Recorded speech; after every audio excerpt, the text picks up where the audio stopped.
5 years ago, got involved with the initial planning stages of this climate change resilience project. It's a GEF-funded thing for climate change resilience.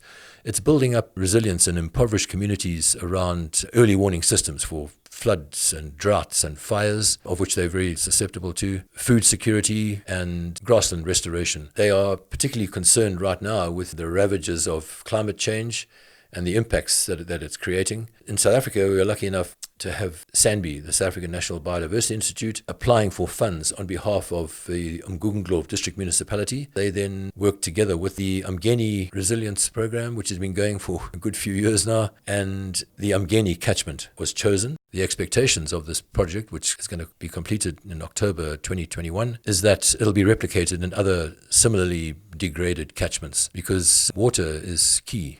And by then, hopefully, we will have ticked off the following boxes: 200 hectares of grassland restored, and a number of interventions to raise the water table, both hard and soft interventions.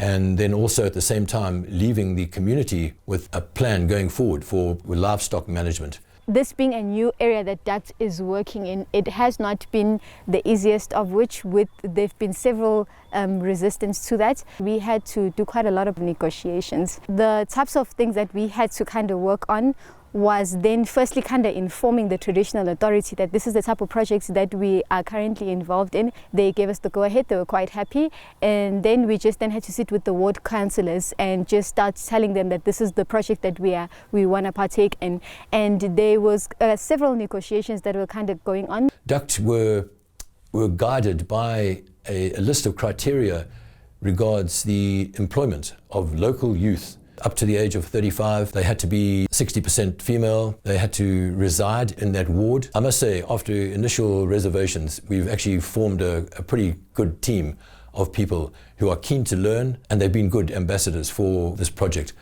We work very closely with Ground Truth, who subcontracted Eastern Wetland Rehabilitation Company to create these mass gravity weirs, these hard infrastructure projects. And then ours complement that by using these soft intervention techniques higher up the slopes with eco logs and eco blankets. These products derived from poplar trees that had been removed from wetlands in the Free State. A factory was set up at Vicksburg, and they produced these eco logs, which came in the form of 6-meter long sausages filled with ground up poplar. And then similarly with the blankets, which are 3.5 meters by 5 meters, which allow grass seeds to actually grow through.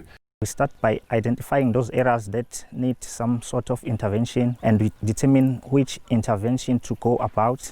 This is intervention number 10. All the interventions, we are guided by the plan here on my left hand side. This plan was put together by professional engineers. Intervention number 10 is divided into 3 phases. The first phase requires us to install 15 eco-logs at 1 meter spacing. Between the eco-logs, we put seeds so that the grass grow quicker than expected. And the second phase requires us to put eco-blankets. We also put seeds underneath the eco-blankets. And the purpose of the eco-blanket is to retain moisture, as well as to protect the soil from the heat during the day. During the night, it protects the surface from the cold.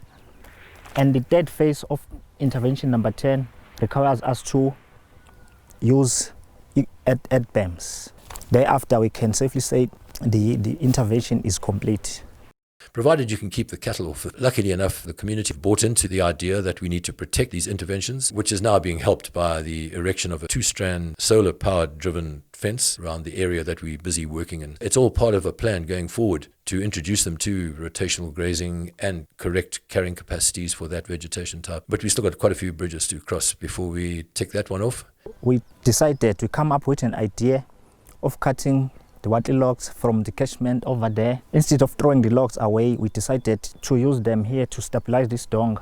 The reason for putting the logs across is to slow down the velocity of water so that the water doesn't wash down all the seed down to the mainstream over there.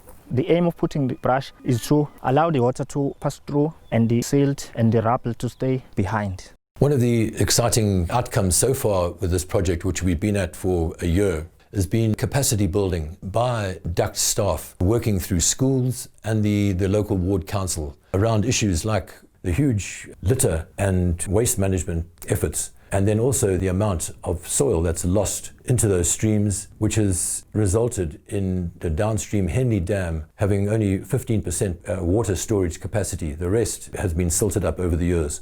All long-time headaches for most communities which are not well serviced by municipalities.